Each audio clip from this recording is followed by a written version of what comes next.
Hi, welcome back. I'm Pauline Grossman, I'm the Southern Duchess, and welcome to my home. We are in the process, you and I, of working through my Thanksgiving feast 2021 for my family that's traveling in from out of town. I have about 20 people that are going to be in my house by next Wednesday and Thursday, so we're really excited about hosting. We do it every year, and because I have so many people coming in and everyone's from out of town, we always do breakfast, lunch, and dinner.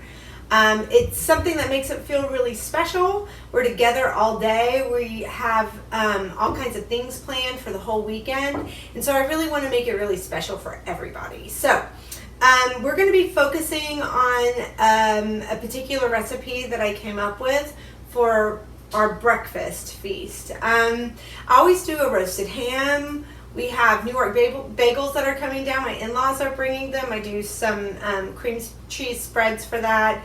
Deviled eggs. We do a fruit turkey that the kids make, which is so much fun. But I really always like to have something sweet, right? This is a major holiday, and it's a special holiday in our family. And I want every moment, every meal to have something really sweet with it. So this year, one of the items that I'm going to prepare is a cranberry walnut pumpkin bread. And I'm really excited because I've made my pumpkin bread before, but this is a variation of that, and I can't wait to share it with you guys.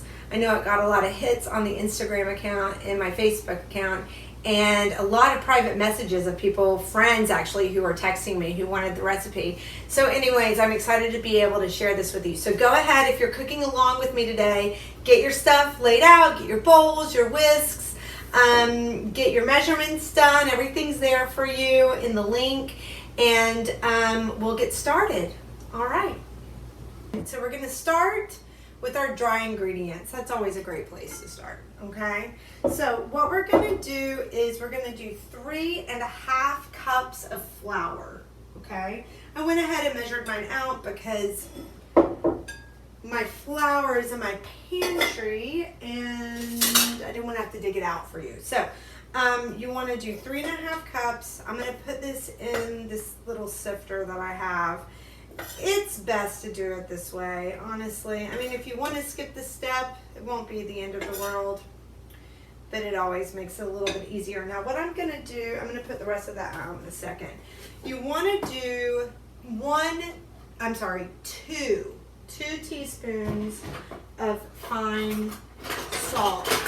Don't use kosher salt for this, okay? Kosher salt is meant to have a burst of flavor in your mouth, and that should not be used for sweet stuff, okay? So I'm going to put my 2 teaspoons in with the flour. I'll show you in a second. Okay, so 2 teaspoons salt. We're going to do 2 teaspoons baking soda, and I always have to check. I once made the mistake. I was making cookies, and I exchanged the measurements for baking soda and baking powder. No, don't do that. That is awful. See, I'm checking again just to make sure. Baking soda, they were so salty. It was awful. So I do not recommend that. And then 1 teaspoon of baking powder, okay? Baking powder. So we're going to put this all in with our flour. Good. All done. And then I'm just going to sip this really fast. So this is going to help mix it up for me. Such an easy thing. This is one of those kitchen gadgets. You don't use it all the time, but when you need it, you need it. See, there are these big clumps right here. Can you hear that? Yeah, we don't want to eat that. That's gross. That is not something we want to eat. All right, I'm going to finish up with this flour. Hold on, you're going to see it. Let's get that in there. All right. All in there. 3.5 cups of flour. Okay, now I'm going to add in my seasonings with this, okay? We're going to do 1 teaspoon of nutmeg, okay? And I'm going to do a teaspoon of allspice. Okay. Yes, we're going to use allspice. We need it. Okay. a teaspoon, oh, this is my cinnamon, teaspoon of cinnamon. Okay, this is what gives it all that good flavor. Okay, just it's aromatic, right? And then we're gonna do half a teaspoon of clove, ground clove. Don't do too much of clove. It can be very overwhelming, but oh, it smells divine. Okay, so half a teaspoon of ground clove. Now, great, so I'm gonna put this in. I'm gonna add it in. Keeping it going. All right. So oh, look at that. Listen. Yeah, we don't want to eat those, okay? Bye-bye. Let's get that sifter. You'll be really happy. So here is our dried ingredients, okay? And I'm just going to mix that all up. And what I want to show you is, let's get this. How beautiful that is. It's almost brown. And it's from all those beautiful spices, okay? So that's what we're looking for. Good, so next we're going to put together our wet ingredients. So go ahead and get that ready to go. That includes the oil, the eggs, water, orange zest, that kind of stuff. So go ahead and get that set up. You need another bowl, all right? And then we'll keep moving on. Hi, welcome back. So we're going to move along into our wet ingredients. We just did our dry ingredients. They're in this bowl off to the side. You want to use 2 different bowls. Okay, that's really important. And so let's move right along. We have our sugar. That's going to be the first thing that's going to go into the bowl. Okay, and sugar, even though it's a dried ingredient, always goes with wet. Okay. Well, back in the day, I used to make that mistake all the time. Now, I'm going to teach you a little trick. Eggs do much better when they are room temp, when you're baking with them. So one little trick that you can do, because listen, we all know that I'm never planning anything ahead. I mean, I didn't plan this video ahead. I literally set it up, got my stuff out, and I'm making it. It's just my modus operandi. And it seems to work well for me, so I follow those instincts. But this becomes an issue when we need ingredients to be prepared for us. So one little trick that I learned that I love is you take water, heat it up, this is already hot. You're going to just fill up a bowl with your eggs with that hot water, and you're just going to let it sit for a second. And that's it. I love that trick, and it works every time. I make cheesecake a lot. In cheesecake, the eggs have to be room temperature, and so this is a wonderful little trick that I use all the time. And I promise I'll do my lemon ricotta cheesecake for you at some point, maybe in the spring. So anyways, we're gonna let those sit for a second, and we got our sugar in the bowl. Okay. One thing that we want to do is we want to go ahead, let's do our orange zest, because we can cream that with the sugar. We did this the other day. I love fresh orange. I think orange zest is one of the greatest things. I put it in my chocolate cakes. People are always like, oh my goodness, what's that flavor? I always put, if it's a chocolate cake, I always put a little bit of coffee in it, okay? So what I do is if it has water called in the recipe, my Betty cake does, and I'll just use coffee that's left over, or I always keep instant Nescafe in my pantry, and that stuff is the best. And so I love it. And then I put orange zest in my chocolate cake as well. I think orange and chocolate specifically are the perfect pairing. And I think orange with these spice, you know, the nutmeg, the cinnamon, the clove, it's just absolutely magnificent. Like, I just don't know that the flavor notes from that get really any better. So it's worth this step. Don't leave out the orange zest. It really does make a difference, and it takes it to that next level, right? And we want our holidays to be next level, I know. So that is definitely the goal. So anytime that you can use a little zest in something, lemon zest, lime zest can be a little bitter. Well, all zest can be a little bit better, but lime zest can be a little bit better, so you want to use it sparingly. All right, this is done. Doesn't take very long, does it? It doesn't take very long at all. So I got our eggs. I'm going to come over to this camera so you can see me. I got our eggs. I am not going to dump these eggs into this bowl. Okay, I have made that mistake too many times. White eggshells, even brown eggshells with sugar, doesn't work. The other thing that I want you to be aware of is that when you crack an egg, do not crack it on the side of the bowl because it pushes the eggshell into the egg. Bad idea. Okay, it also makes it crumble all over the place. So when you crack the egg, crack it on a flat surface. One of the best things I've ever learned. So if I'm here, I'm just going to crack it and see how that's flat. Here, I'm going to come over here. See how it's all flat? That's what you want, okay? And then I'm just going to pop it open, and that's it. So easy. And that egg's already warm, and it was only in there for a minute or two, okay? Number 2, you need 4 eggs for this recipe. What do eggs do? They're not just a binder, but they make things fluffy, especially the egg whites, okay? So 4 large eggs, those little tiny things, quit buying those at the grocery store. I don't buy anything less than an extra large egg anymore because it doesn't make any sense. All right, I'm just gonna scramble this a little. Okay, good, that's enough. All right, putting it in my bowl. Very good, okay. I'm just gonna get this mixed together.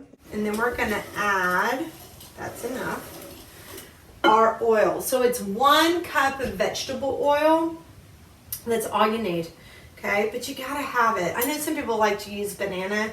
I would be cautious about doing that with this recipe specifically because it has the pumpkin puree in it and it's gonna be too moist. I can't believe I just said that.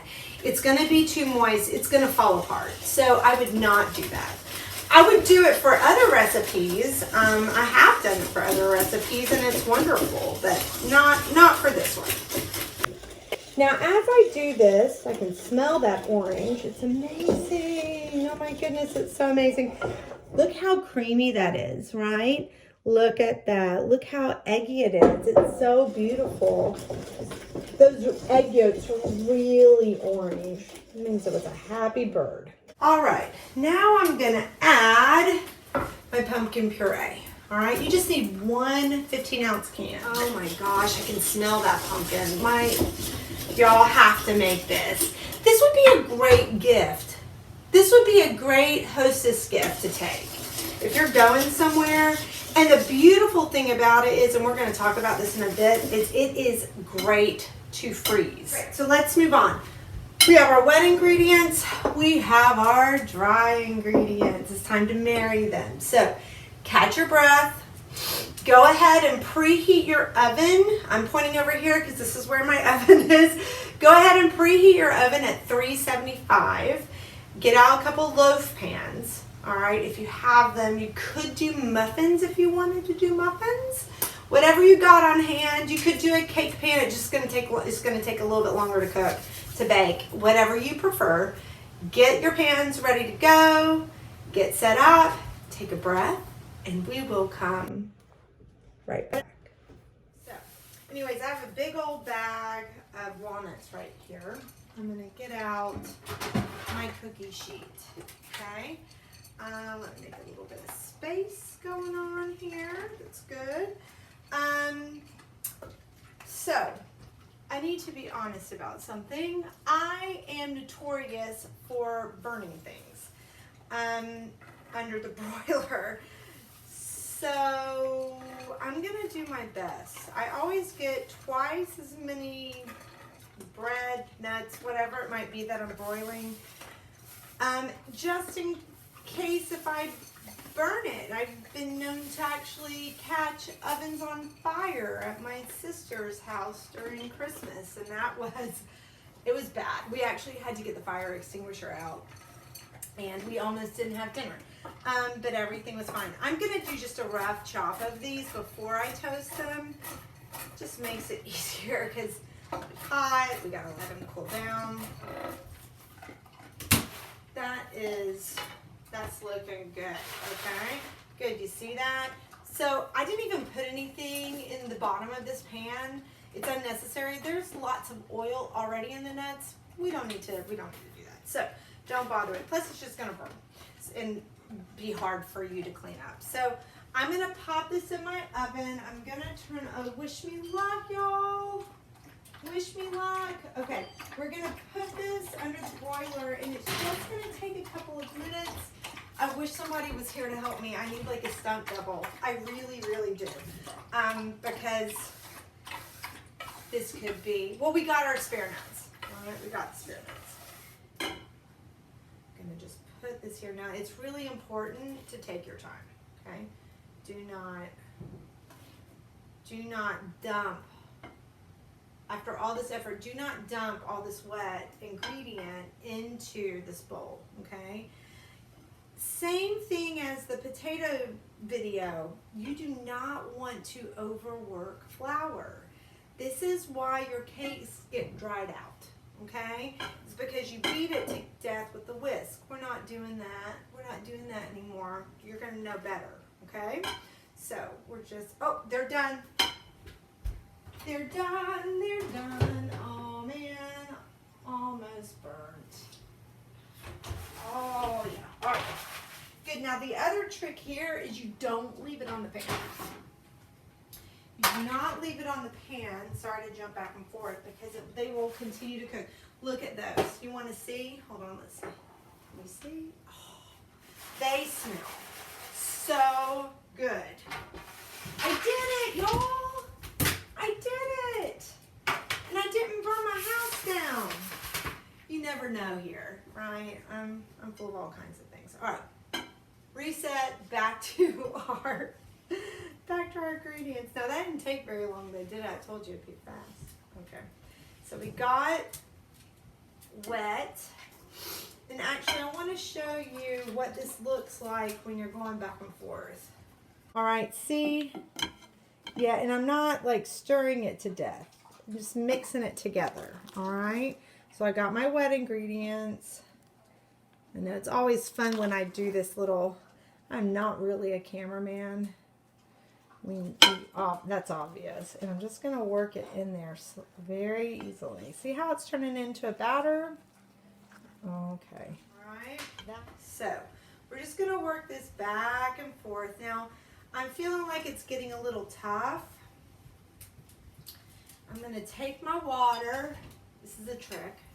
I'm just going to I started with 3/4 of a cup of water. I just put 1/4 cup of water. Okay. I'm just going to work this in. This is going to be a cake-like consistency. Okay.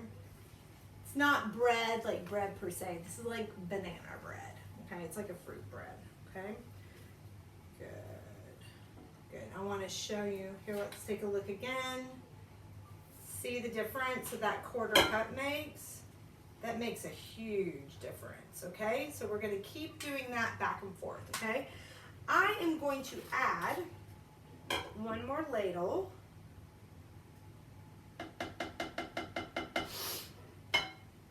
And then a little bit of water, probably another 1/4 cup. Yep. I might not put that whole 1/4 cup. The thing about baking that's really interesting, and as you continue to cook, see now I can get in there, right? I want to still be careful though. I don't want it to be tough. The one thing that you start to learn, and this is something I learned from my mama, is that, and my grandmother, is that you don't want to overwork the flour. It becomes really tough.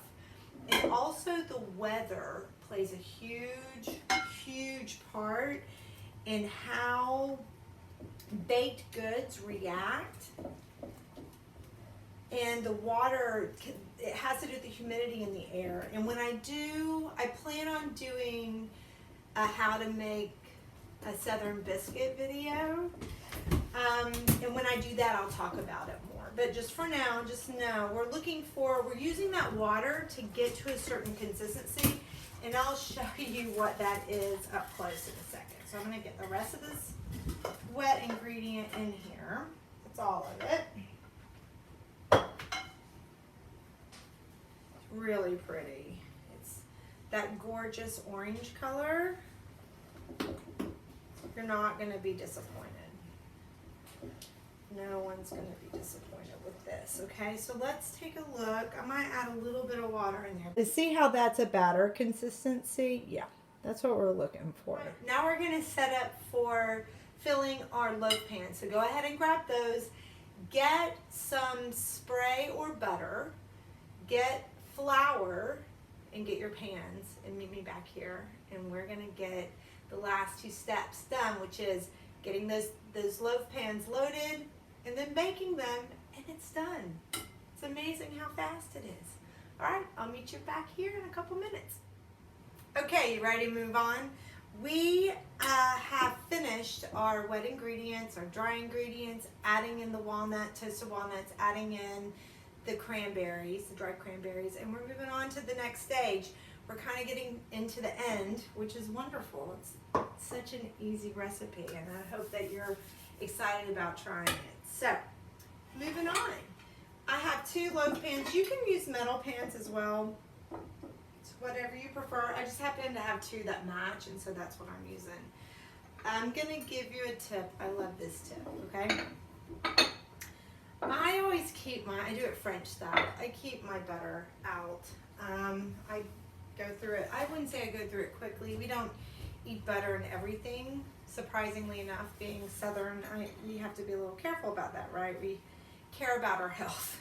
So, but I do leave it out, and it's room temperature. And I'm going to coat.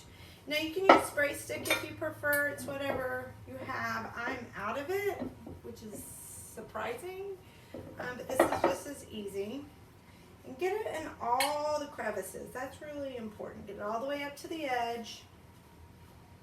And let's do our other pan. You're going to need 2 pans, maybe 3, depending on the size pan that you have if you're doing loaf pans. I might need 3 for this amount, but we'll see. You don't want clumps of butter though, so make sure that you're getting that all out. Getting it spread nice and smoothly. Okay. Now this is the tip. I'm going to take my flour. Now if you're making cake, let's say you're making brownies from a mix, which is totally fine. I do that all the time. Just save like 2 tablespoons of the flour, and you're gonna put it in the dish like that, okay? And now I'm just gonna shake it around and coat the pan, and this is gonna keep it from sticking. Now we don't want to overload our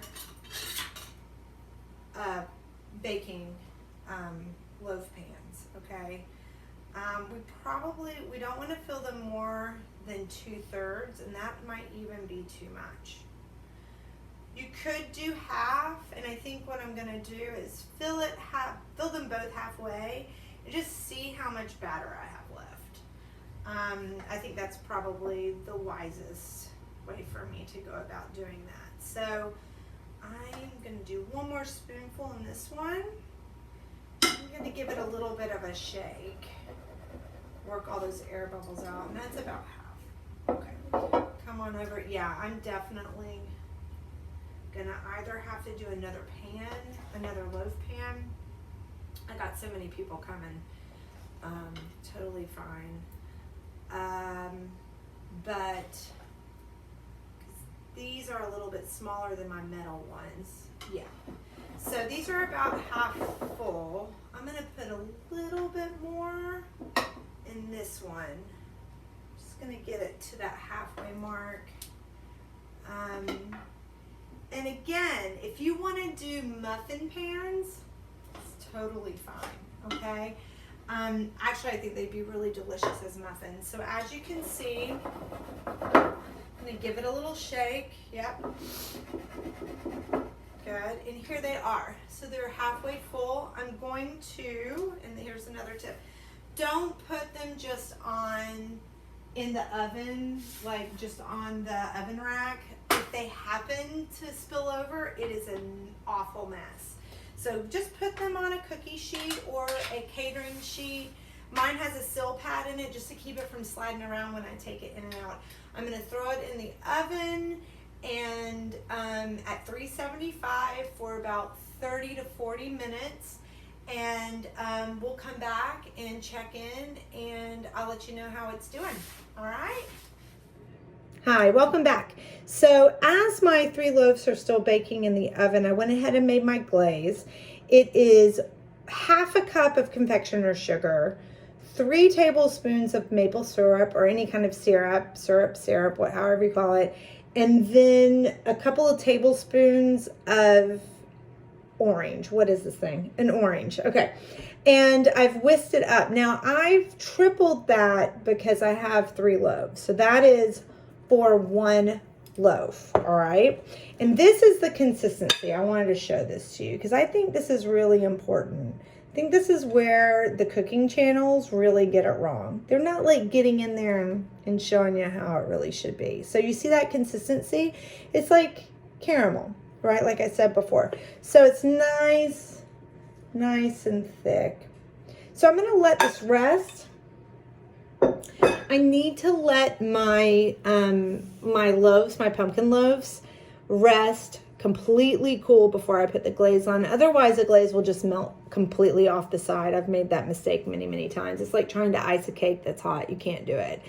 It's a bad idea. So you're going to let them cool. You might decide to let it cool overnight. If you're cooking along with me right now, it's going to be a couple of hours. So let them, they have to be cool all the way through the center. So let that happen and then come back and we will glaze those puppies together and maybe take a little bite. I can't wait. Okay. Bye. Who cares? All right. So even though the glaze hasn't had a chance to harden yet, let's take a look. Oh my God. It's so beautiful. I mean, I've made this before, obviously. But I just it never ceases to amaze me how beautiful food can be. I'm going to bring it up to the camera. Oh my goodness, I'm going to get this all over the place, making a mess. Okay, here we go. Let's see. Here we go. You see that? Look at that beautiful mix. Look at that. Hold on. Let's try it. Shall I try it?